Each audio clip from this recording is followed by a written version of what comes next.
The rain came down like shattered glass over the sleeping city. Beneath the glow of a street lamp, a homeless man stood trembling, clutching a torn envelope. His name was Daniel Reed, once a teacher, now a wanderer of forgotten corners. Across the street, a black luxury car gleamed, untouched by the storm. He hesitated, then gently tucked the note beneath its wipe. Inside that envelope were words not of begging, but of gratitude.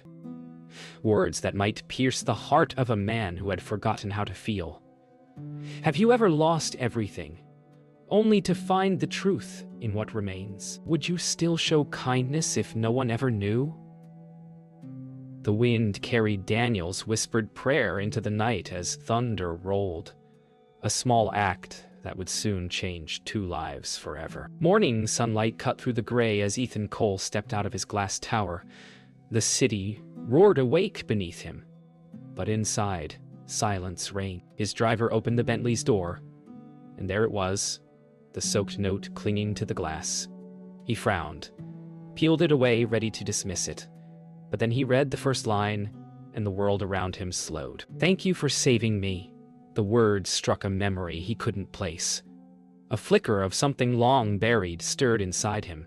Confusion, guilt, and a strange ache. For the first time in years, Ethan didn't rush. He just stared. Inside the car, the world felt smaller. Ethan read the letter again, each word carved into him.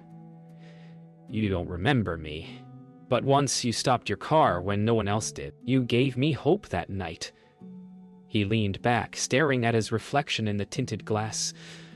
The man who had everything yet somehow felt empty. The city's hum faded as he whispered, "When did I stop seeing people?" He folded the letter carefully, as if it were fragile, and placed it in his pocket. For the first time, his heart raced for something not found in numbers or deals, but in mystery. Back at his office, Ethan stared out over the skyline.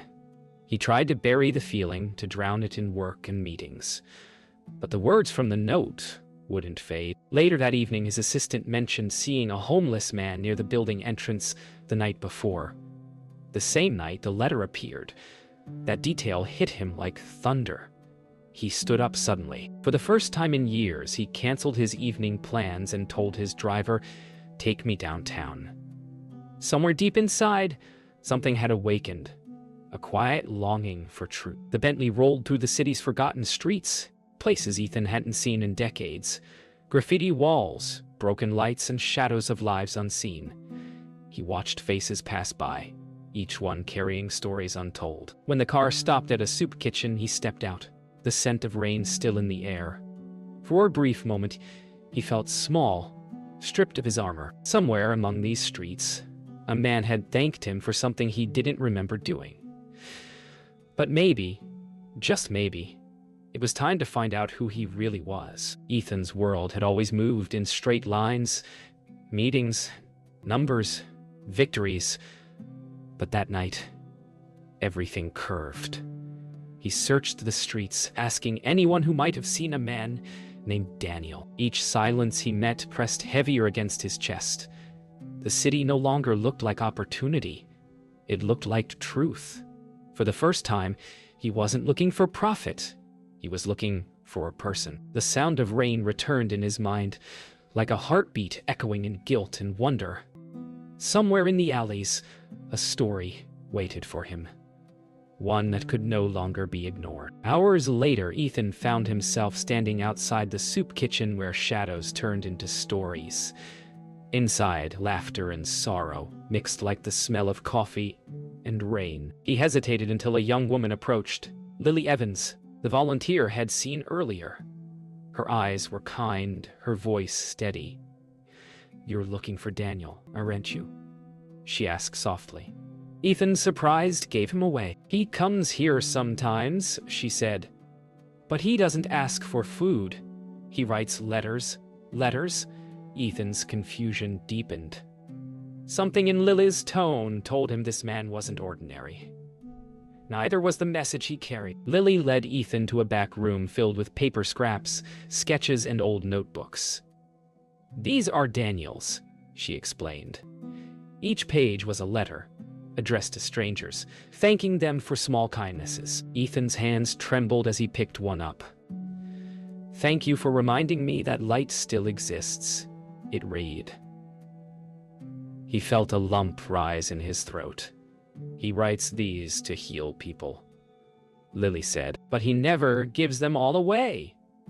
Ethan looked down at the paper, his reflection caught in its ink. For a man who'd built empires, he suddenly felt unbearably small. Ethan couldn't sleep. Back at his penthouse, the city glittered like 1,000 lies. He poured himself a drink, but it tasted hollow. He kept reading Daniel's note, over and over, until he saw an address scribbled faintly at the bottom corner. Pier 19. His pulse quickened. For once, instinct replaced logic. He grabbed his coat, left everything behind, and drove toward the dark edge of the city. Maybe it wasn't about finding Daniel anymore. Maybe it was about finding what part of himself Daniel had already seen. Fog blanketed the harbor as Ethan's footsteps echoed on the wooden pier. A faint cough turned his gaze. There, under a makeshift tarp near a rusted boat, sat Daniel Reed, surrounded by notebooks, writing by the dim glow of a lantern. For a moment, Ethan just watched. The man looked fragile, yet there was something sacred about his peace. Finally, Ethan spoke softly. "Daniel Reed." The old man looked up, eyes calm, as if he'd been expecting him. "You found me," Daniel said, smiling faintly. "Or maybe you found yourself." The waves whispered like applause beneath the dock. The pier groaned beneath their silence. Ethan stood still, unsure what to say to a man who remembered what he himself had forgotten. Daniel's lantern flickered between them, its light trembling like the truth itself. "I didn't mean to intrude," Ethan murmured. Daniel smiled, lines deepening around his eyes. "You didn't intrude.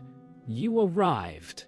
The simplicity of those words cut through Ethan's defenses. Around them, the city's hum felt far away. Two souls, one with everything, one with nothing. Both standing in the same kind of loneliness. "Why did you write that note?" Ethan asked. Daniel looked at the sea. "Because gratitude is the only thing I have left. And it's the only thing that saves me." They sat for hours, speaking between silences. Daniel told stories of classrooms once filled with laughter, before the fire that took his wife and son, before grief emptied his life of direction. Ethan listened, each word carving him open. "I thought I had nothing left," Daniel said softly, "until one night your car stopped on that bridge. You didn't say much, but you gave me your coat and called for help when no one else did. You didn't even remember, but I never forgot." Ethan's breath caught. Fragments of memory returned like ghosts. That night had been years ago, before he built his empire. Before he stopped seeing people. Ethan stared at the horizon. "You remembered me for something I forgot." "How is that fair?" Daniel chuckled softly. "Because pain remembers, but kindness does too. Even when you forget." The words landed deep. Ethan's eyes wandered over Daniel's notebooks. "Why do you write all these letters?" he asked. Daniel smiled faintly. "To keep love alive in a world that keeps trying to bury it." The simplicity broke Ethan's composure. His eyes filled with tears he hadn't shed in years. "I spent my life building walls," he whispered. "Maybe that's why I couldn't see the people outside them." Daniel nodded gently. "It's never too late to open the door." As the sun rose higher, Ethan asked, "Do you ever wish you could start over?" Daniel looked at him with gentle certainty. "I already did. Every morning I wake up and forgive the world. And myself." That line struck like lightning. Ethan turned away, shame clouding his face. "You forgive the world, but I can't even forgive myself." Daniel placed a hand on his shoulder, rough, weathered, real. "Then start there. Forgive the man who stopped caring, not the man who tried. For the first time." Ethan didn't feel like a billionaire. He felt like a man learning to live again. As they parted that morning, Daniel handed Ethan a folded page.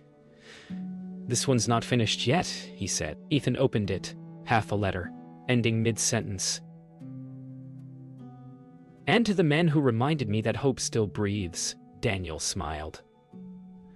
"I was waiting to see how the rest of it ends." Ethan's throat tightened. "Maybe we can finish it together." Daniel nodded. "Then let's start with coffee." For the first time in years, Ethan laughed, not politely, not for show, but from somewhere deep. The pier felt brighter as they walked toward the city, two broken souls carrying the first light of healing. The coffee shop smelled of roasted beans and rain-soaked pavement. Daniel sat quietly, hands wrapped around a steaming cup like it was warmth itself. Ethan listened more than he spoke. "You still live by the pier?" he asked. Daniel smiled faintly. "I live where my memories let me." For the first time, Ethan didn't see a beggar. He saw a man surviving the storm of his own history with grace. "You know," Daniel said softly, "we both built empires. Mine was love. Yours was power. Both can fall, but only one can rebuild."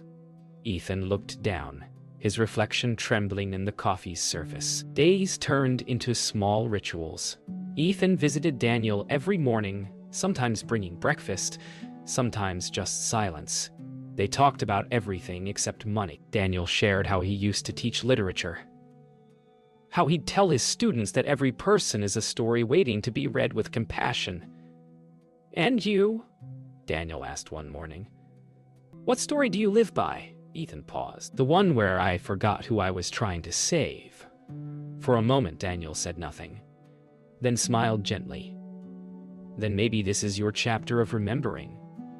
The line lingered, like sunrise across broken glass. One afternoon, Ethan found Daniel sketching near the riverbank. On a piece of cardboard, he was drawing a boy. Bright eyes, joyful smile. "Who is he?" Ethan asked. Daniel's hands paused. "My son," he whispered. "Michael. He was 10 when the fire happened." The air thickened. "I tried to save him, but some things you can't outrun." Ethan's voice softened. "I'm sorry." Daniel shook his head. "Don't be. I carry him in every line I draw. He reminds me that love doesn't end when life does." Ethan stood silent, watching the drawing, realizing he was looking at the face of grace born from grief. That night, Ethan couldn't shake Daniel's story. He sat in his office, staring at his own reflection on the glass. The man who once thought success was salvation. He realized he'd been living without depth, without purpose. The next morning, he made a call to his foundation. "I want to start something new," he said. "A scholarship fund for teachers who have lost everything but haven't stopped giving." For the first time, his voice carried light. When he told Daniel, the old man's eyes filled with quiet pride. "That's the richest thing you've ever done," Daniel said. Ethan smiled. "It's not charity, Daniel, it's gratitude." One evening, as they walked through the city lights, Daniel stopped suddenly. "You don't need to fix me, Ethan," he said gently. "I was never broken. I was just learning to live differently." Ethan looked at him, voice trembling. "Then thank you for teaching me to live at all." Daniel smiled, eyes glimmering beneath the streetlights. "We all need saving, son. Sometimes it just takes the right mirror." The two men stood silently as the world moved around them. A billionaire and a homeless man, equals beneath the same sky. The wind carried the faint sound of laughter, perhaps from another time or another life. They sat once more by the harbor, the wind soft and the air heavy with what was unsaid. Daniel's eyes were distant, fixed on the slow-moving tide. He didn't tell you everything, Ethan, he began. The night you stopped your car. That bridge wasn't random. I went there to end my life. Ethan froze. Daniel's voice didn't tremble. It was calm, like confession long rehearsed. You didn't know me. You didn't have to stop. But you did. You called for help, wrapped me in your coat, and said 3 words I'd never heard from a stranger. You still matter. That's why I left the note. Silence fell, thick and sacred. Ethan's breath hitched, tears rose like tide. I saved you, he whispered, but you saved me more. Ethan stared at the water, memories flooding back. The rain, the man on the bridge, the fear in his eyes. He'd buried that night under success, afraid of what it revealed, that he once cared deeply. Why didn't you tell me sooner? He asked. Daniel smiled. Because you weren't ready to hear it. Some truths wait for the heart to heal before they enter. Ethan looked at Daniel, realization dawning. You were never the one lost, were you? I was. Daniel nodded gently. We both were. But only one of us had a map. The waves whispered in agreement. Later that night, Ethan returned to his penthouse. Unable to sleep, he looked at the city below, glittering, heartless, and hollow. He saw himself reflected in every shining window, a man who built towers to escape his own reflection. He opened Daniel's unfinished letter again. To the man who reminded me that hope still breathes. He picked up a pen, hesitated, then wrote. And to the man who reminded me that love never dies. His hand shook as he placed the paper back in his coat pocket. He wasn't writing to Daniel. He was writing to himself. Next morning, Ethan went back to the pier, only to find Daniel gone. His notebooks were stacked neatly beside the lantern. Panic struck him until he found a new letter resting on top. It read, Don't look for me. My story isn't over. It's just moving on. Keep writing yours. Ethan sank to his knees, clutching the note as tears fell freely. For the first time, he didn't feel abandoned. He felt trusted. The man who had nothing left had given him something priceless. Purpose. Ethan whispered to the waves, Thank you, Daniel, for seeing me. Weeks passed. The scholarship fund grew, fueled not by publicity, but by sincerity. Ethan no longer hid behind success. He visited schools, shelters, and hospitals, sharing Daniel's story. He never told anyone the man's full name. He said, He's the reason I found mine. One evening, as he walked through the park where they once talked, a child handed him a letter. A man told me to give this to you, the boy said. Ethan opened it. Daniel's handwriting, shaky but alive. Keep loving the world, Ethan. I'll be right where you left me, in the light, and for the first time, Ethan smiled without sadness. Months passed. The city that once felt hollow began to breathe differently for Ethan. He no longer counted profits, he counted stories. His mornings began at the foundation that now bore Daniel's initials, the DR, Hope Fund. Teachers, artists, and dreamers walked through its doors, people rebuilding, just like Daniel once did. Standing before them, Ethan felt something he'd never known before. Peace. This isn't charity, he told the gathered crowd. It's a thank you letter to the world, for every stranger who reminded us we're not invisible. Applause rose, but Ethan's eyes lifted skyward, as though searching for the one soul who'd started it all. After the ceremony, Ethan walked with Lily through the bustling courtyard outside. You've changed everything, she said. Ethan smiled faintly. No, Daniel did. I just listened. Lily nodded, eyes misty. You know, he'd be proud. Ethan looked toward the horizon, where clouds drifted like slow-moving thoughts. Maybe he still is, he said softly. Some people leave, but they never really go. Lily watched him with quiet admiration. You sound like him now, Ethan chuckled. Good. The world needs more Daniels. The two walked on, leaving footprints that felt lighter than air. Weeks later, Ethan returned to the pier. Daniel's pier, now restored. Lanterns hung along the boardwalk, and benches bore plaques engraved with Daniel's words. "Gratitude saves lives." Ethan sat quietly, the sea whispering like an old friend. He closed his eyes, hearing Daniel's voice in memory. "Forgive the man who stopped caring, not the man who tried," Ethan whispered back. "Forgive him." In that moment, the air shifted, and a seagull landed near him, calm, watching. He smiled. Maybe it wasn't a sign, but it felt like one. Later that evening, Ethan visited a local shelter funded by the foundation. Among the crowd, he saw faces full of hunger, not just for food, but for hope. He shared Daniel's story, not as a lesson, but as a promise. "You're not invisible," he said gently. "You matter. Every one of you." A young woman stepped forward, tears in her eyes. "No one's ever said that to me before." Ethan smiled softly. "Then let this be your first note." He handed her a small card, a replica of Daniel's letter, the same words that once changed him. The world was finally receiving what Daniel had given. That night, as the city slept, Ethan sat by his window watching raindrops trace paths down the glass, just like the night the story began. But now, the rain didn't sound lonely. It sounded alive. He opened his journal, the same one where he'd finished Daniel's letter, and began writing again. "To whoever finds this someday, remember, a single act of kindness can rewrite a lifetime of silence."